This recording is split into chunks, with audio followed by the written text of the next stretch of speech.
Hello, children. The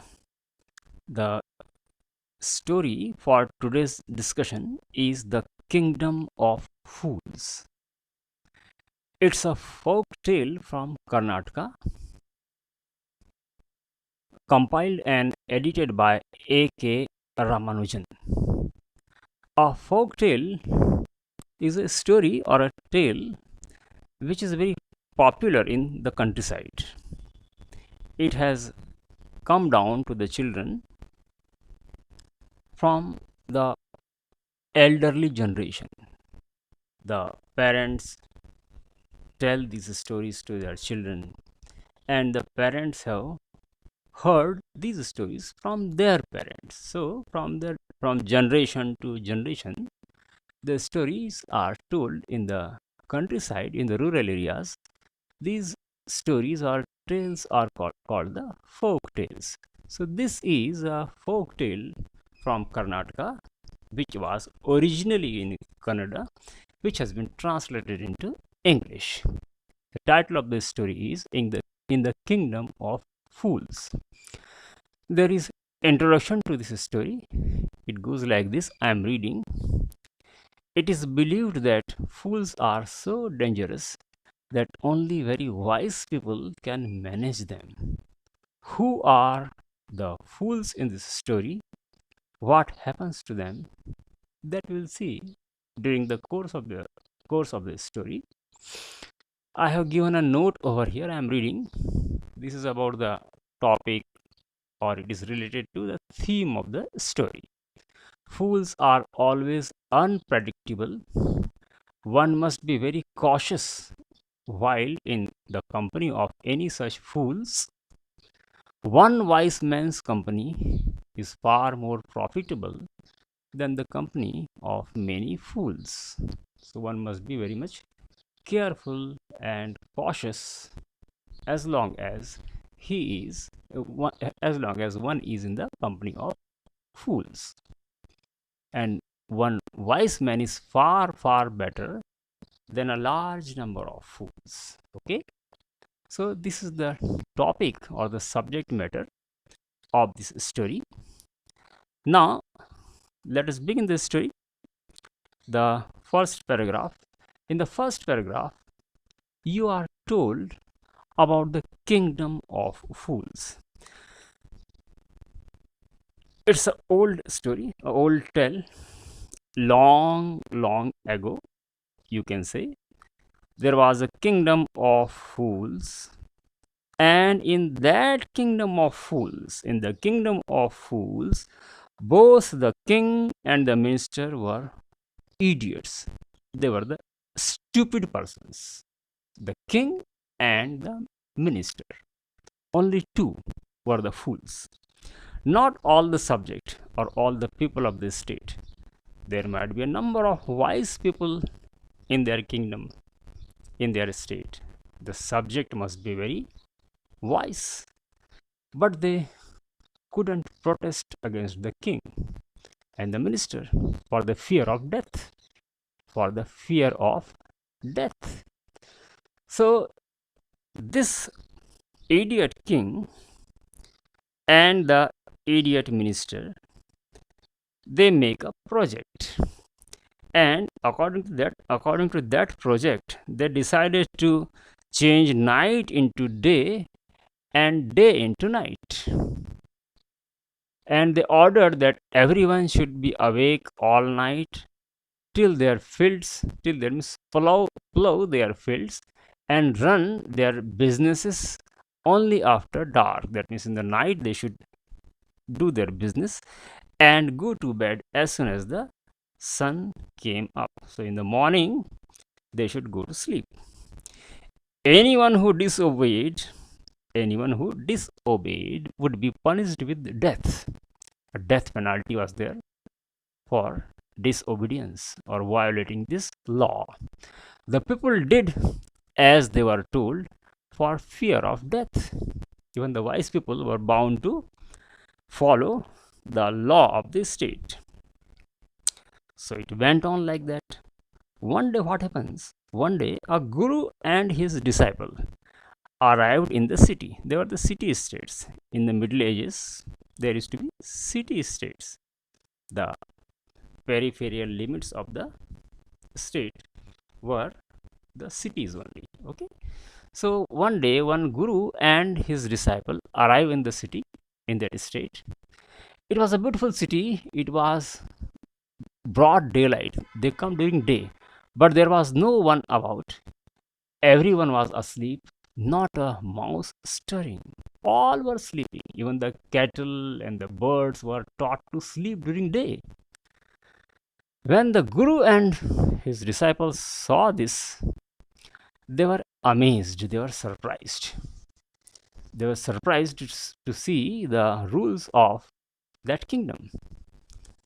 And they saw around them and wandered around town till evening. The whole day they roamed about in the town. They wandered, means they roamed. They moved here and there the whole day till evening. When suddenly the people, when suddenly the whole town woke up and went about its nightly businesses. So in the evening, they got up and they started doing their nightly businesses, because during night they have to work. This is what the guru and his disciples saw. They were very hungry, so they go to a grocer's shop. Grocer's shop means the kirana shop. And there also they were astonished. Astonishment means surprise. To their astonishment or surprise, they found that everything cost the same. A single duddu. Duddu means a unit of of money, either a paisa or a rupee. Okay, so for a single duddu, everything was available. The cost of everything was a single duddu. Whether they bought a measure of rice, that means some measurement, 1 kg or 1 pound whatsoever, whether they bought a measure of rice or a bunch of bananas, it cost a duddu. Everything was available for a duddu. The guru and his disciple were delighted. They became very happy. They had never heard of anything like this. They could buy all the food they wanted for a rupee. For 1 rupee, all the food was available. So they bought it. And when they had cooked and eaten, the guru realized that this was a kingdom of fools, and it wouldn't be a good idea for them to stay there. This is no place for us. Let's go, he said to his disciple. The guru said to his disciple. But the disciple didn't want to leave the place.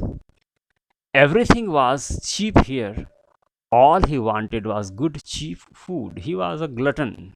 Glutton means one who eats too much. He was greedy for food. He was a great eater, rather, you can say. Okay. So as he found that everything was available very cheap in this state, and he was very fond of eating, so he wanted to stay back in that state or that kingdom of fools. His master, his guru, tries to convince him. He says, they are all fools. This won't last very long, and you can't tell what they will do you next. How they are going to behave with you next, you can't predict. They are unpredictable people. The guru tries to convince his disciple, but the disciple wouldn't listen to the guru's wisdom. He wanted to say, the guru, he wanted to stay back. He wanted to stay back in that kingdom of fools. The guru finally gave up. The guru finally surrendered before the disciples' desire and said, do what you want, I am going, and left. The guru left, and the disciple stayed back in that kingdom of fools. The disciple stayed on, ate his fill. That means he ate full of stomach every day. Bananas and ghee and rice and wheat and many other food items he ate and grew fat like a street side sacred bull. He became very fat. He became very fat like a street side sacred bull, like a bull. He became fat and healthy. Then the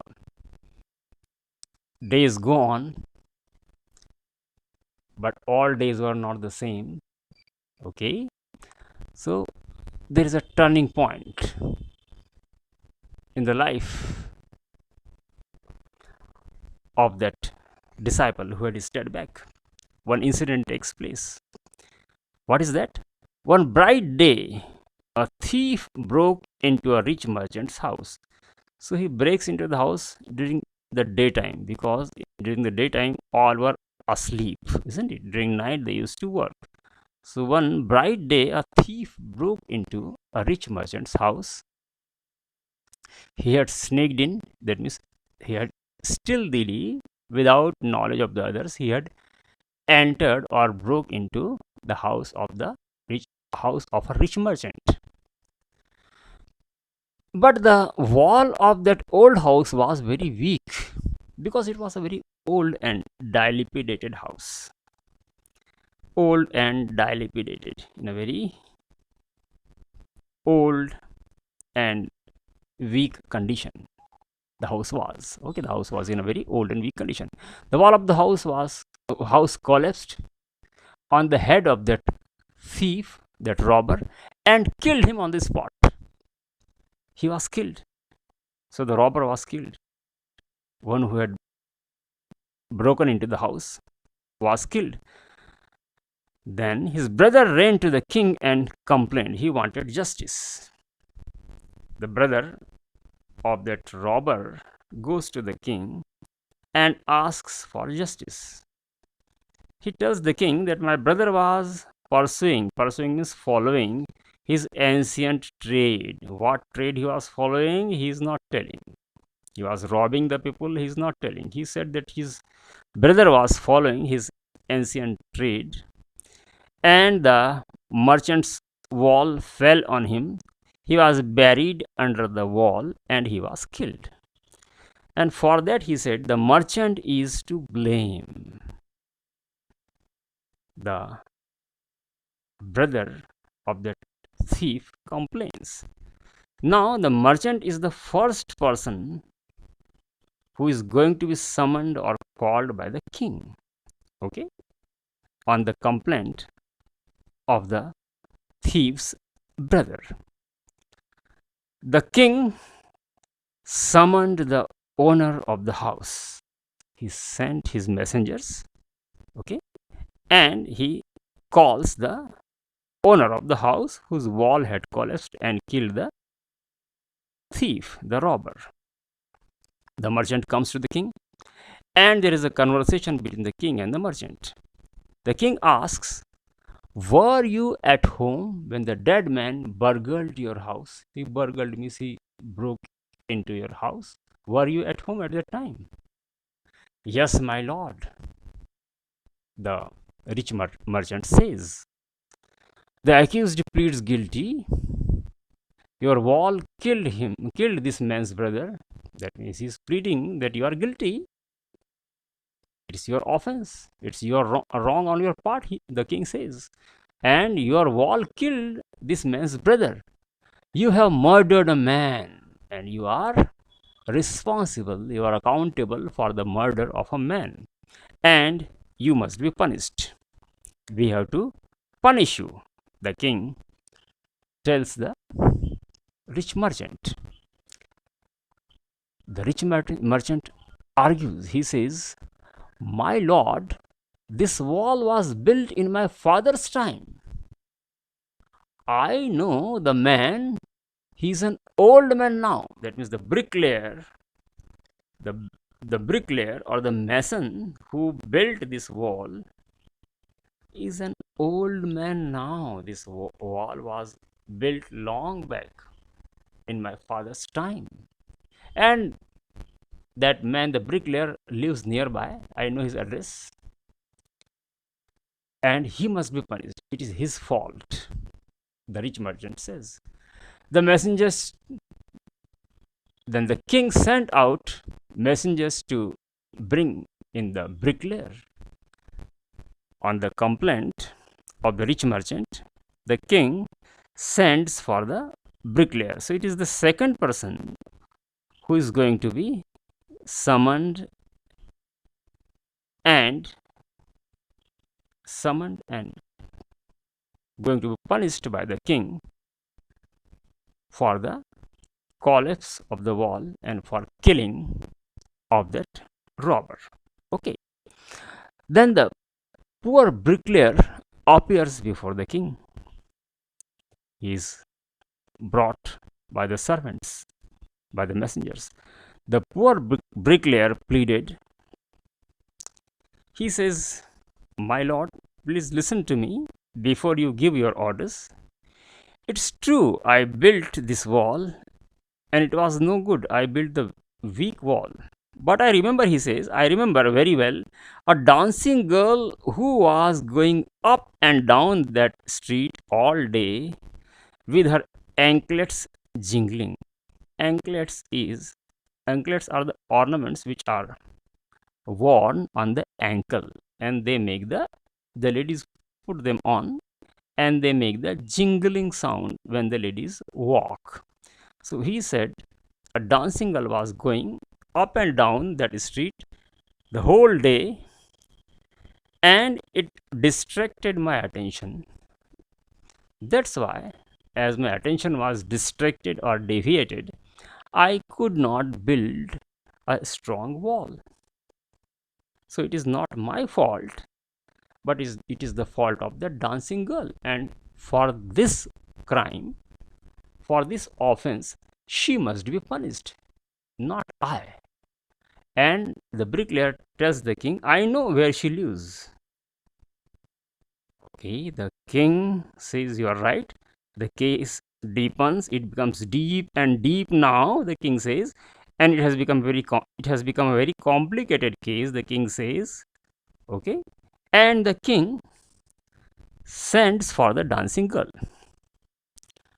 The dancing girl had now become an old woman.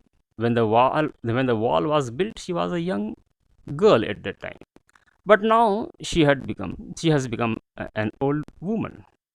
So she was very scared, and she comes trembling to the king's court, and the king asks her whatever the bricklayer had told to the king, the same thing the king tells to the dancing girl. And he says, "Because you walked up and down the street, okay, you are the responsible, because you distracted his attention and he couldn't build a strong wall." And the poor burglar means one who burgles in, or one who breaks in the house with an intention to commit a theft. Okay, burglar, a thief. So it is your fault, the king tells the dancing girl. Now she thought for a minute, and said, "My lord," the dancing girl says, "I know now why I was walking up and down that street. I had given some gold to the goldsmith to make some jewelry for me." She scratches her mind and says, "Oh, now I remember that day why I was going up and down that street the whole day. I had given some jewelry order to make some jewelry. I had given an order to make some jewelry for me to a goldsmith. Okay, and that goldsmith was a lazy scoundrel. Scoundrel means a dishonest person, or a rogue, or a rascal, or a wretched person. He was a very lazy scoundrel," she says. Okay, and he gave me many excuses whenever I went to him to collect my ornaments. He gave one excuse. Still next time he gave another excuse. Okay, he gave excuses now and then. He made me walk up and down to his house a dozen times. Okay, and that was when this bricklayer saw me. It is not my fault, my lord. It is the damned goldsmith's fault. It is the fault of that damned, that doomed goldsmith. It is not my fault. The dancing girl says. Okay. Now the king is confused again. Right. Then the king thinks he should send for the goldsmith. So the king's beliefs means those who help in getting the king's orders executed, okay, or followed. They are called the beliefs. They are the messengers of the king. Okay. The king's beliefs searched for the goldsmith who was hiding in a corner of his shop. They get hold of him. Okay. And they bring the goldsmith, they produce the goldsmith before the king. Okay, all right. And the goldsmith remembers the event of that day, and he argues before the king. He says, I couldn't finish making her jewelry before I finished the rich merchant's orders. They had a wedding coming and they wouldn't wait. He says, okay, I remember. Of course, this girl had given me some ornaments to be prepared. I couldn't make it fast because one rich merchant has placed an order with me for making some jewelry, and there was a wedding, there was a marriage in that rich merchant's house. Very shortly, the marriage was going to take place, and he wouldn't wait. He said he had told me that the jewelry is to be prepared as soon as possible, very soon. So I was busy making the jewelry for that rich merchant, and that's why I couldn't finish the order of this dancing girl. Then the king is again confused. He asks, who is this rich merchant? He wants to know who that rich merchant was who prohibited or stopped, who prohibited the jeweler from finishing the work of that dancing girl. He wants to know that merchant, who the merchant was. And he asks, can you name him? Can you name who the rich merchant was? The king asks the goldsmith. The goldsmith named the merchant. So it is the fifth person who is going to be summoned by the king, and he is the same first person who was first called or summoned by the king. Okay, so the goldsmith named the merchant, and he was none other than the original owner of the house whose wall had been fallen. The merchant who had appeared before the king for the first time, the same merchant was he, okay, whose wall had collapsed and killed the burglar.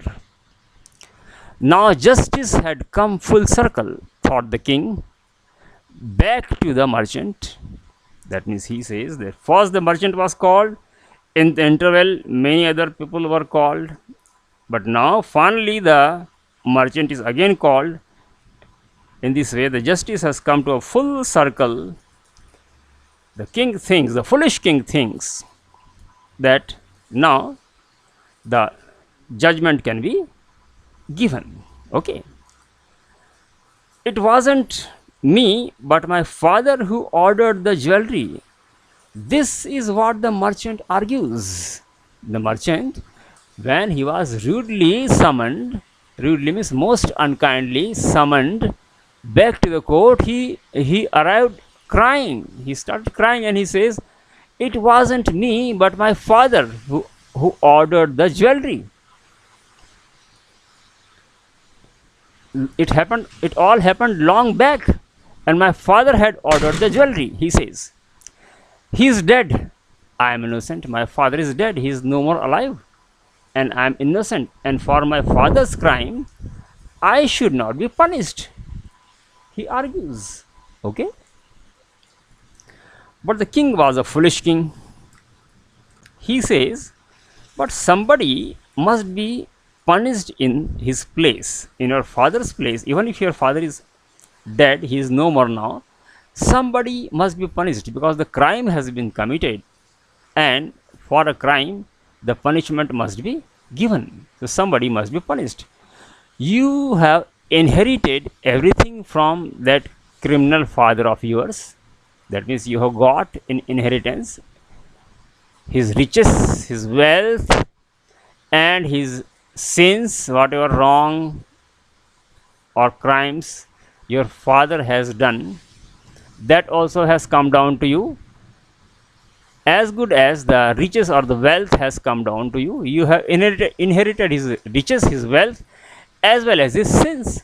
So you must be punished for the sins which he has committed. This is what the old king says. And this is what the foolish king says. Okay. And he ordered a new stake to be made ready for the execution. Stake is a pointed post or rod. It is sharpened at one end, and it is used for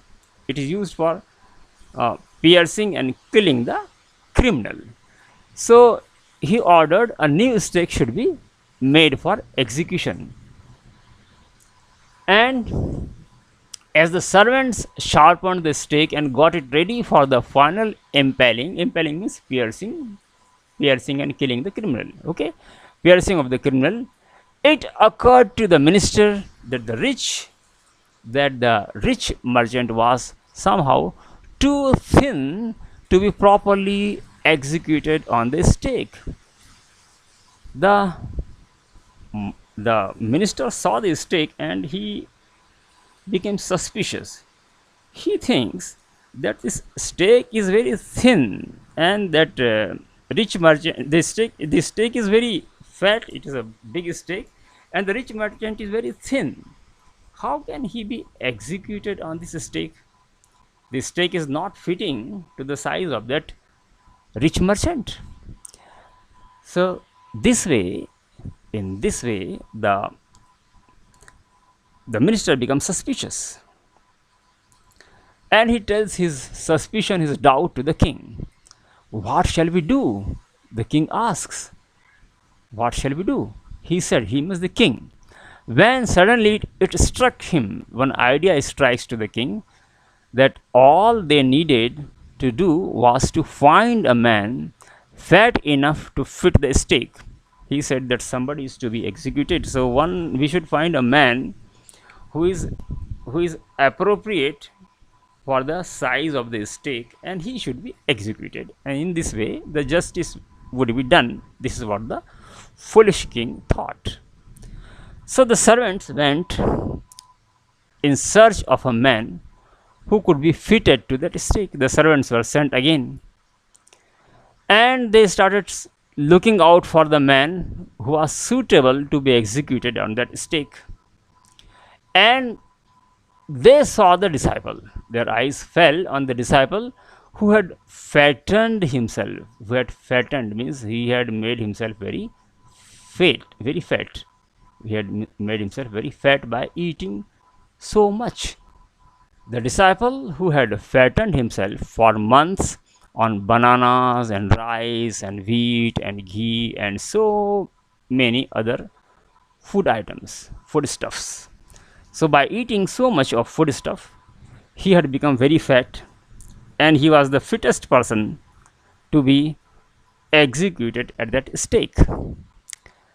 And when the king's servants go to the disciple, he was terribly scared.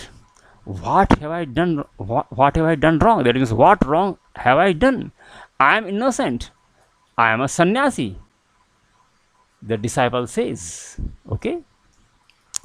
But the king's servants, his messengers, are not going to listen. They say that, but it is the royal decree. Royal decree means the order of the king, that we should find a man fat enough to fit the stake. They said, the servants said, they said, and carried him to the place of execution. They took the disciple to the place of execution. And there he was made to wait for death. He was going to be executed or killed. While he finds himself in a difficulty, in a difficult situation, he prays to his guru. He prayed to his guru in his heart. Okay, because now he was in difficulties. So far, he had not remembered his guru, but now, as he has landed himself in a difficulty, he remembers his guru. The guru saw everything in a vision. He had magic power, and the guru was a visionary. He saw in vision that his disciple is calling him. He remembers him. Okay, and the guru had magic power. The guru could see the past, the present, and the future. Okay, the guru arrived. He arrived at once to save his disciple, who had got himself into such a scrap means difficult situation. The disciple had landed himself in a scrap or difficult situation through love of food. Because of greed for food, he had landed himself in difficulty. The guru saw it. He arrives there, okay, and he scolded the disciple for his greed and for staying back in that kingdom of fools, and told him something in a whisper. In a whisper. In whisper means in his ears, he says something, some plan. The plan to save the life of disciple. The guru is saying this plan in the ears of the disciple. Okay. Then he went to the king and addressed him.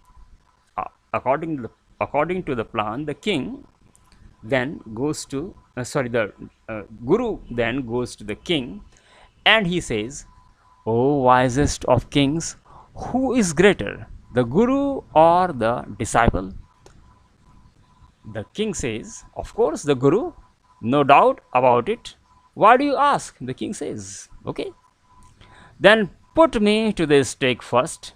Put my disciple to death after me." The wise guru says, "You just execute me first." In this picture, you can see the guru, his disciple, the king, and the minister.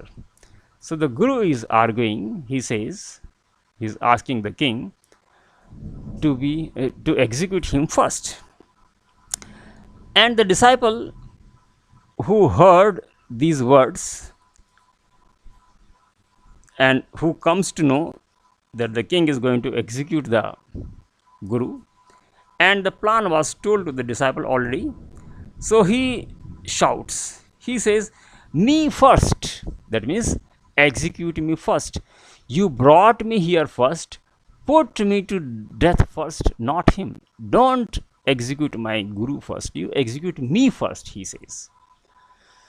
And the guru and the disciple now got into a fight. They started quarreling and fighting about who should go first. That means who should be executed or killed first. On that, the guru said, "I should be executed first," and the disciple said that he should be executed first. The king was puzzled by this behavior. King was very much puzzled and confused by this behavior of this guru, of that guru and that disciple. Okay, and the king asks, as he was confused and he becomes suspicious, he asks the guru, why there is some mystery here. As a wise man, you must make me understand. The king asks the guru, that he should tell the mystery behind the death or the execution. Why each one of you want to be executed first? What is the mystery behind it? And you are a wise man, and you must tell me. The king asks the guru. Okay, then will you, this paragraph, will you promise to put me to death if I tell you? Asked the guru. The king gave him his solemn word. Solemn means very sincere and honest word. The very sincere and very honest word the king gives him, that okay, as you wish, we will be executing you first. Tell me, what is the secret? The guru took him aside out of the servant's earshot. That means, earshot means the servants should not hear. Little far from where the servants stood, the guru takes the king aside and whispered to him, and he whispers in his ears. Okay, what he tells the king, it is here, you see. He says that stake is the stake of the God of justice. It is new. That means the new stake which you have got prepared for execution is the stake of the God of justice. It has never been, it has never had a criminal on it. That means the person who is going to be executed on him will be the first person. So whoever dies on it first will be reborn as the king of this country, and whoever goes next will be the future minister of this country. That means the first person who is executed will be the king, and the second person who is executed on that stake would be the minister. This is the secret of that stake, and that's why I want to die first, the guru said. And he says, we are sick of our ascetic life. Ascetic means pure life, the life of renunciation, the life of leading a sacred and pure life, like a sadhu.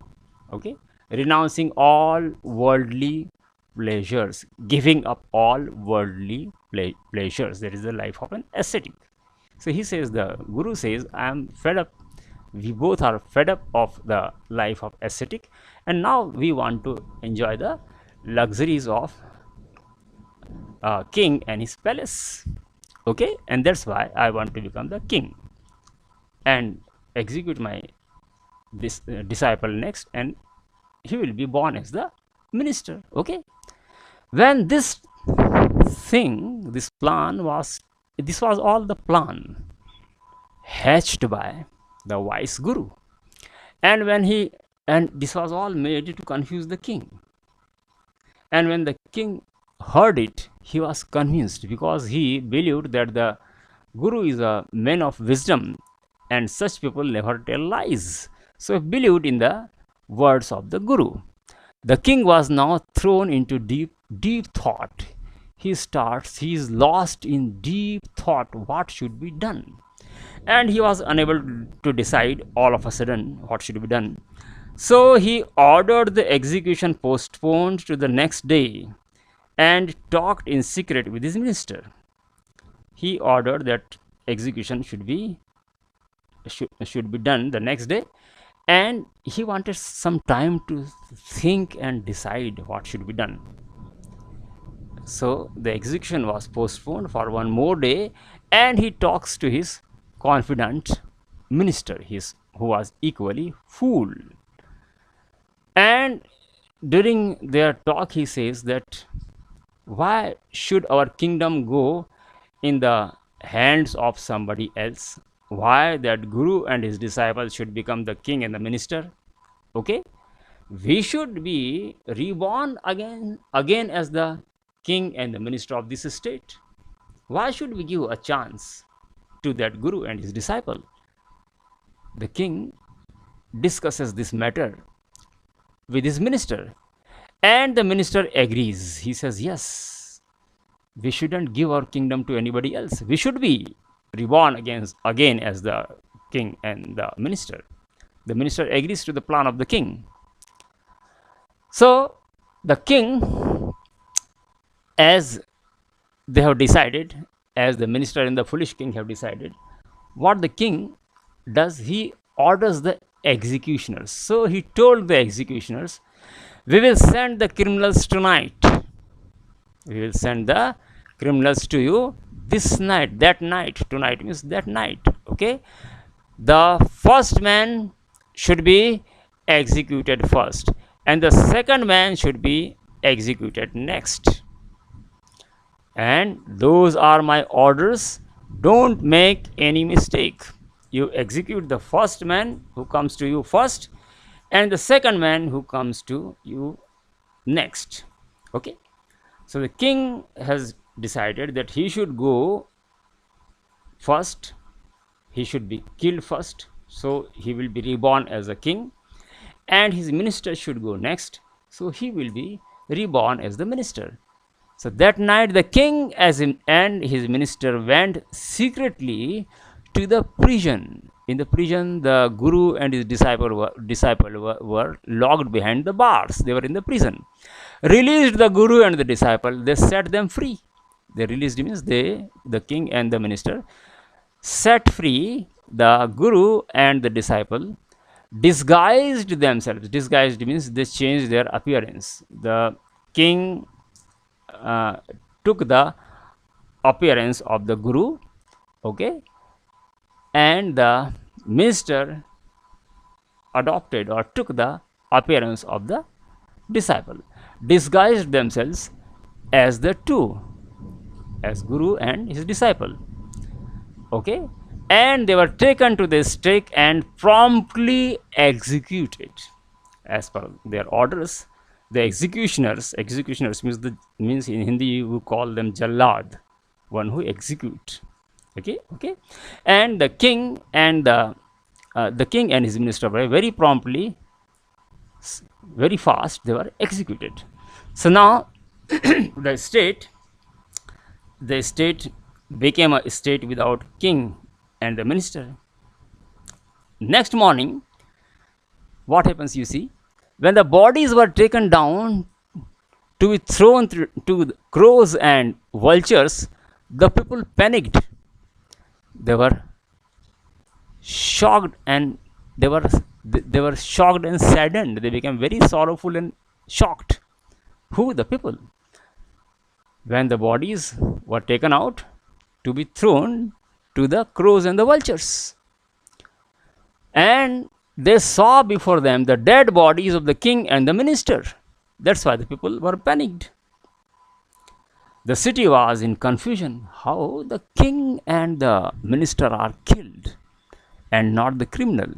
They didn't know the secret plan of the guru and his disciple, nor they knew the secret plan of the king and the minister. Nothing was known to them. That's why they were very confused. So what they did, the people of the state did, they all night they mourned means they expressed sorrow and sadness. This is called mourn, mourn. All night they mourned and discussed the future of the kingdom. Some people suddenly thought of the guru and disciple. They discussed who should be the next king and the minister. They were discussing, and they remembered the guru and the disciple and caught up with them as they were preparing to leave town unnoticed, without knowledge of anybody. The guru and the disciple were going to leave the town immediately. The people need a king and a minister, said someone.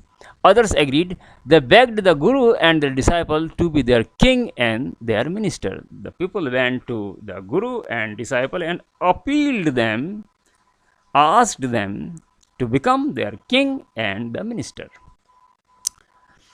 The disciple got agree immediately, but the guru took longer time. He didn't agree all of a sudden.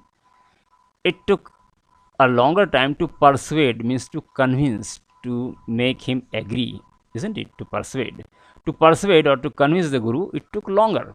But finally guru also agreed. Guru also agreed to become the kingdom, to become the king of that kingdom of fools.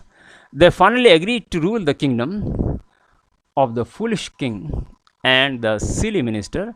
on the condition that they could change all the old laws. The Guru said, okay, we are ready to become your king and the minister, but whatever laws your previous king and minister had made, we would be changing those old laws. The old laws, like day was treated as night and night was treated as day. No, now the day would be day and the night would be night. This is the change we are going to make, they said. And everything was available for one duddu. The cost of everything was one duddu. That also we are going to change. So people said, okay, you can frame the laws according to your wish, according to your pleasure. So from then on, night would again be night, and day would again be day. So the wise Guru and his disciple changed the laws, and night became night and day became day. And you could get nothing for a dudu. The rates or the cost of different items were fixed. The rates were different, not for one dudu all everything was available for, everything was not available for one dudu. It became like any other place. It became like any other place. Means in any other kingdom, whatever laws are framed and executed by the wise kings, in the same way they changed the laws of this kingdom. So in this way, the kingdom of fools, which was earlier the kingdom of fools, was now being ruled by a wise Guru and his disciple, who became their king and the minister. And there we come to the end of this story, my dear boys and girls. Okay, in the and it is a Kannada folk tale from A.K. Ramanujan's Folk Tales from India. And in the introduction, we have discussed about the folk tale and about this story. That's all for today. In the end, there are some questions. You attempt those questions, and in case of any difficulty, you can contact me anytime. Well, that's all for today. Thank you so much.